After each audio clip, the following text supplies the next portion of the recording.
रात्रीचे 3 वाजले होते. आम्ही गेलो मस्त चहा प्यासाठी. बाटलच घेऊन गेलो का बाटल भर दे म्हणलं चाय. इकडे नेऊन विकतो म्हणलं. नाही देत म्हणे. मग देऊन दिली बाटल भर चाय. न मग लागलो मी इकडे विकासाठी.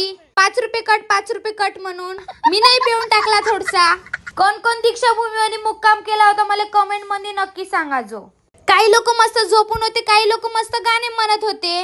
माझे तिथे काही भेटले मित्र कॉलेज मनचे, त्यांच्यासोबतही मस्त चहा पेलो.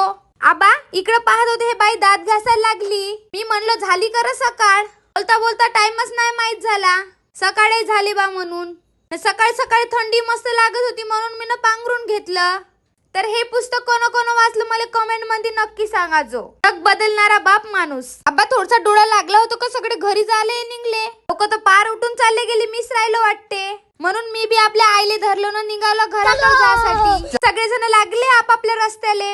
आम्ही बी लागलो त्याच रस्त्याले. मग एवढी झोप येत होती का करू आता. समोर मस्त मला डोस्याची वास आली म्हणून मी चालले गेलो मंगेश भाऊचा डोसा खासाठी. 1 नंबर डोसा होता. तिथून आम्ही पोहोचलो मग बस स्टॉप वर चंद्रपूरच्या. काय म्हणतो हे भीड घरी जायची घाई. मलाही मस्त घाई जाऊन पहिल्या सीट वर बसायची म्हणून मी पटकनारी चढलो. बसलो पहिल्या सीट वर आरामशीर. निघाला मग घुगुसले जासाठी. माझ्या डोळ्यावर अशी झोप होती का सांगू. वर्षभर झोपली नाही का अशा वाटत होतं मला.